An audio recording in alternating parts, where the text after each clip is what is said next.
Гаджеты позволяют получить новые знания и знакомства, но наряду с пользой телефоны, планшеты и компьютеры могут принести вред здоровью. Об этом знают и совсем юные жители автономии. Гаджеты, на них можно играть, там есть интересные игры. Если в Гугле найти информацию, он даст ответ быстро. В них интересно, но книги я тоже люблю читать, потому что есть интересные сказки, рассказы. Можно узнать что-то новое, чего ты раньше не знал. Когда я, к примеру, захожу в интернет, я узнаю больше и могу прочитать что-то интересное. Их минусы – это то, что в гаджеты, если много сидеть, то так человек может забыть, что у него даже есть родители, и может глаза ослепнуть. Я люблю читать и книги, но и в телефоне люблю посидеть.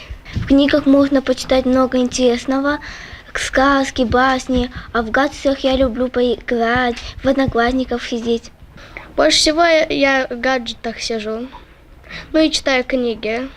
Мне кажется, когда ты сидишь за компьютером, то если ты неправильно будешь сидеть, то испортится осанка. Гаджеты с успехом используют и взрослые. Такую возможность имеют посетители региональной библиотеки Гагаузии. Информация идет на Facebook для того, чтобы это было доступно и в интернет читателю или же родителям, чтобы они могли увидеть сегодня, что происходит в библиотеке, чем живет сегодня библиотека.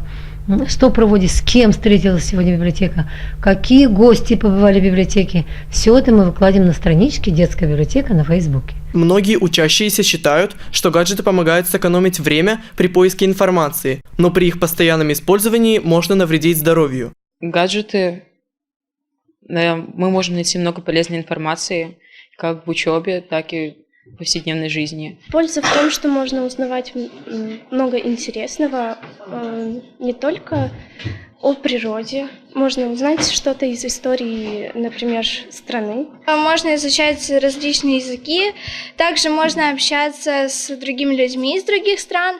А минусы то, что наши ученики иногда достают их на уроках и также используют в увлекательных целях во время урока. Я могу провести время не за чтением, также могу открыть какое-то приложение в телефоне и прочитать что-то. Гаджеты, потому что из них гораздо удобнее и быстрее брать информацию. Мнение о пользе и вреде гаджетов высказали психолог и преподаватель лицея имени Дмитрия Карачебана. Масса ненужных страниц, ненужной информации заполняет всемирную сеть.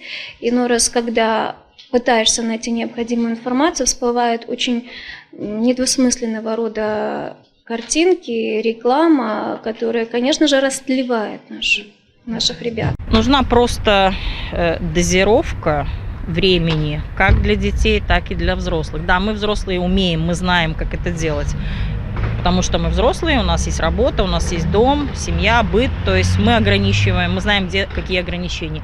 Дети просто дозировать их время, и мы должны больше им уделять внимание, чтобы они меньше использовали, скажем так, телефон только определенное время.